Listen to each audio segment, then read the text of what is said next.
of earlier histories of homophile organizing in the United States. When Obama addressed gay leaders in June, he had to confront criticism that as president, he hadn't carried out the promises made by candidate Obama. Candidate Obama had expressed his determination to overturn the military's Don't Ask, Don't Tell policy, as well as the Defense of Marriage Act. President Obama, by contrast, has pursued a prior tack in the name, once again, of pragmatism. At that June 30th White House reception, the president implicitly acknowledged the slow pace of change, but he asked for patience. And now I'm quoting President Obama. I know that many in this room don't believe progress has come fast enough, and I understand that. It's not for me to tell you to be patient, any more than it was for others to counsel patience to African Americans who were petitioning for equal rights a half-century ago. We've been in office 6 months now.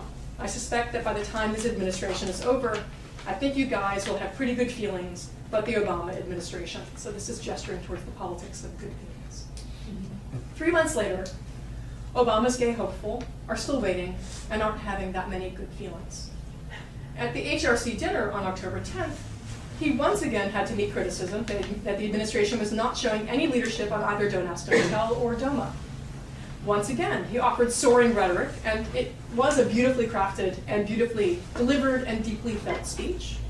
Once again, he affirmed he was in the fight with the LGBT community, and once again, he counseled patience as he conjured a vision of the future his administration would yet bring into being. I want to stop for a moment on a particular passage in that October 10th speech. And by the way, you can watch this on YouTube, the entire speech. It's just under half an hour. You can also read the transcript. There's a transcript of it published in Obama's hometown newspaper, the Chicago Sun-Times.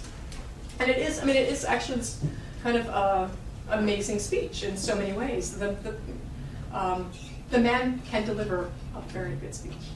For those of us who, well, actually you all had to as well. I'm so sorry for my country. Those of you who suffered under 8 years of malapropisms. And with those were the only bombs that man dropped. It's just good grammar is so pleasing. And then you add to it critical intelligence, and it's kind of amazing. And that's one of the sucker punches of hope. It's not the same thing as policy. No, but here are the echoes in his October 10th speech of the quote I earlier read you in that June 30th address, right, where he also counseled patience and analogized the situation of the gay and lesbian movement today to the situation of African Americans in the civil rights movement 4 decades ago. So this is a quote from Obama. My expectation is that when you look back on these years, namely the years of my administration, you will see a time in which we put a stop to discrimination against gays and lesbians, whether in the office or on the battlefield, a reference to Don't Ask, Don't Tell. And the reference in the office is to pending legislation called ENDA, the Employment Non-Discrimination Act, which Obama importantly does support. This would be a federal law that would bar discrimination on the basis of sexual orientation in the workplace. There are numerous US states which have those laws on the book, but it's just binding on that particular state. So this would be federal legislation. That actually would be a huge thing if it passed. And significantly, ENDA, the current version of ENDA would also include workplace protections for transgender people. And when the bill failed in the last Congress, it did not include language protecting transgender rights. So that's also already a significant improvement in this version. Obama does support it. So who knows if that will pass this congressional term, but it's seeming very possible. All right, he continues, you will see a time in which we as a nation finally recognize relationships between 2 men or 2 women as just as real and admirable as relationships between a man and a woman. You will see a nation that's valuing and cherishing these families as we build a more perfect union, a union in which gay Americans are an important part. I am committed to these goals, and my administration will continue fighting to achieve them. And just this passage alone, there was a pause at several moments interrupting his speech. But I want to note a couple things here. First, social transformation does not happen overnight. So if what Obama is doing when he calls for patience is reminding his audience of the long years of struggle in the streets and on the floor of Congress that are necessary to make social change and pass meaningful legislation, then indeed this is a vital point to make, especially in the instant gratification culture of capitalism USA, right? But too often it seems that the time the president is asking for is the time it will take Congress to take the lead. And that might be waiting a long time. This might be in keeping with Obama's stated wishes to carve out a center on divisive social issues, but it's hardly the change that so many of us believed in when we voted for him. Second, despite his extraordinary vision of an America in which same-sex couples are as admired and valued as heterosexual couples, and it really is hard to overemphasize just how startling it is to hear any US president say such a thing.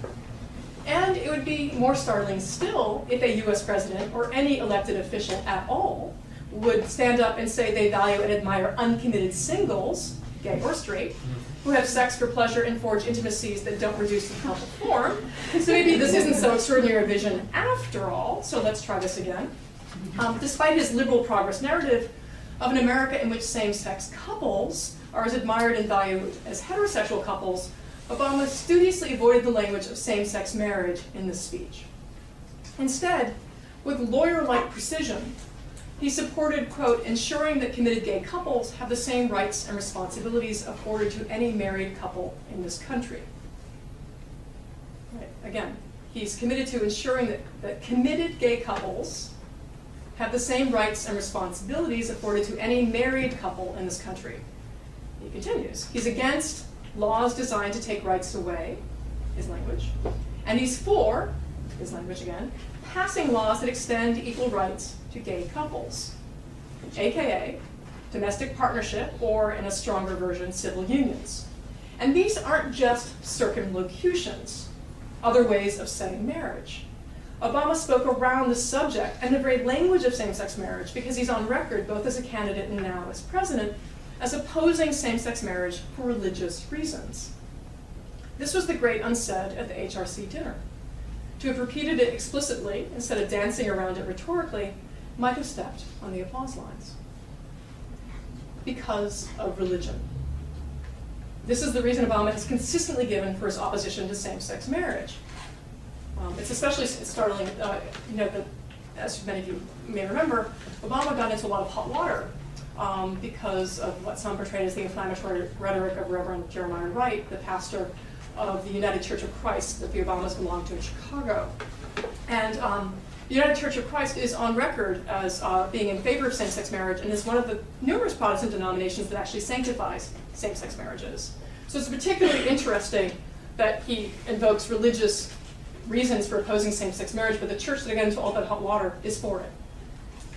And they're for many other things as well, the United Church of Christ. Right.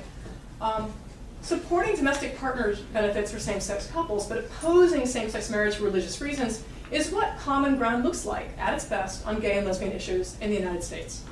In fact, it is bipartisanship at its essence. We could even say, to borrow a phrase from another presidential opponent of same-sex marriage, George W. Bush, same-sex marriage is a uniter, not a divider. That is, it is an issue on which Republicans and Democrats alike can agree to say no for religious reasons. Hillary Rodham Clinton for domestic partnership benefits against same-sex marriage. John Kerry for domestic partnership benefits against same-sex marriage. Howard Dean for civil unions against same-sex marriage. I'm just naming leading Democratic contenders for president over the last couple of election cycles, right? The Republicans are easy targets. But it's important to note that this is just common across sort of mainstream political discourse, right, as a move politics make. It is not a Democrat-Republican issue, right? It might be a left-right issue, but in the US that's not the same thing as a Democrat-Republican issue. Right, so bipartisanship at its core, right? This rhetoric, and this is rhetoric that Janet has been tracking in her own research, we could hear when Congress was debating the Defense of Marriage Act, the Federal Defense of Marriage Act, also called DOMA. And this is a law that Bill Clinton signed in 1996. Bill Clinton, another friend of the gays, for domestic partnership against gay marriage, right? During this debate in 1996, the Defense of Marriage Act, as no one wants to say they're against letting gay people have equal rights, but they will defend traditional marriage. It's much better to be defending something than attacking something, right? Just rhetorically. And it's better to believe of oneself that one is defending than attacking, right? Now, when opponents took to the floor of the House and Senate to defend traditional marriage, they often did so in explicitly religious terms. And Democratic Senator Robert Byrd went to the floor with his Bible in hand. Again, this is an example that Janet cites. Goes to the floor with his family Bible in his hand. He's in the well of the Senate. And he said, quote, "One has only to turn to the Old Testament and read the Word of God to understand how eternal is the true definition of marriage. Woe betide that society that fails to honor that heritage and begins to blur that tradition which was laid down by the Creator in the beginning.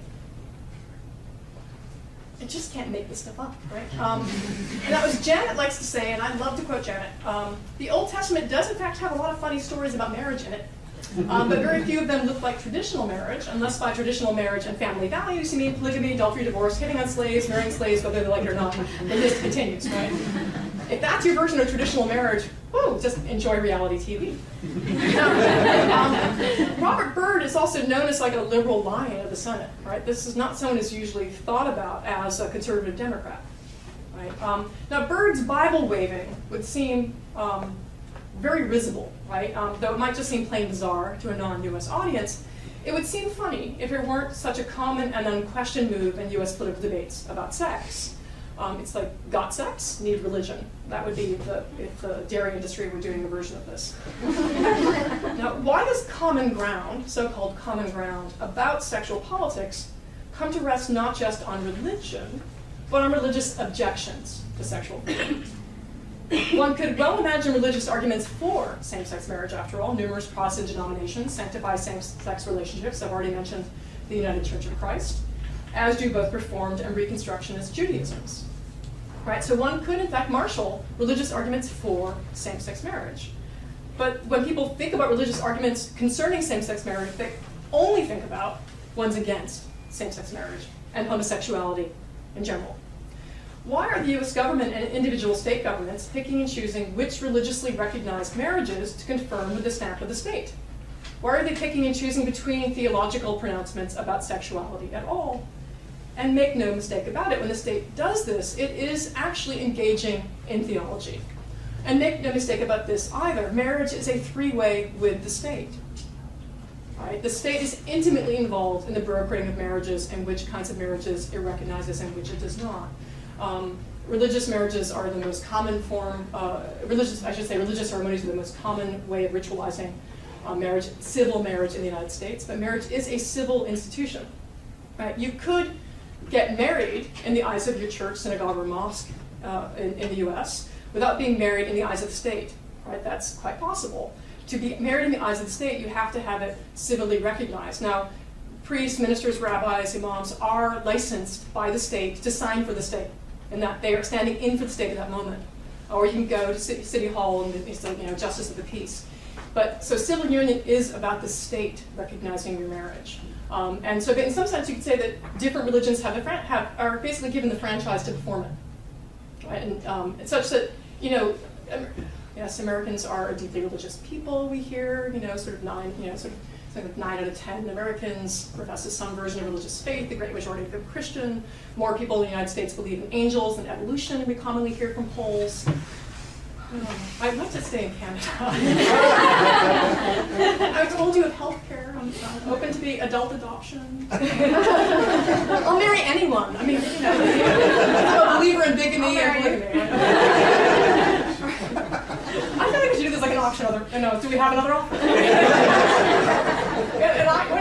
When it comes to sort of marriage for immigration purposes, same-sex, cross-sex, dogs, cats. I'm just not choosy. Because I really think marriage, in that sense, I believe in marriage for instrumental reasons like citizenship and healthcare. Right? If those are the terms in which the state's giving out things the state should be giving out, then why not make use of it? Right? I absolutely believe in green card marriage. Because I think immigration law in the U.S. is corrupt. So why not make use of another corrupt institution? Sort of corruption. Not going to be polemical or anything. Yes, I was talking about marriage as a three-way with the state. Look where I went. Okay. So why is religious opposition to same-sex marriage given standing in policy debates when religious arguments for it are not? And again, what I'm interested in is why the imagination of religious discourse in the United States has to be only the most conservative versions of it, at least when it comes to sexuality. Still more crucially, why should any religious arguments, whether for or against same-sex marriage, have standing in public policy debates in an officially secular state? Right? The problem is not sex per se, whatever sex per se is. And here recall Foucault's analysis of the fictive unity of sex.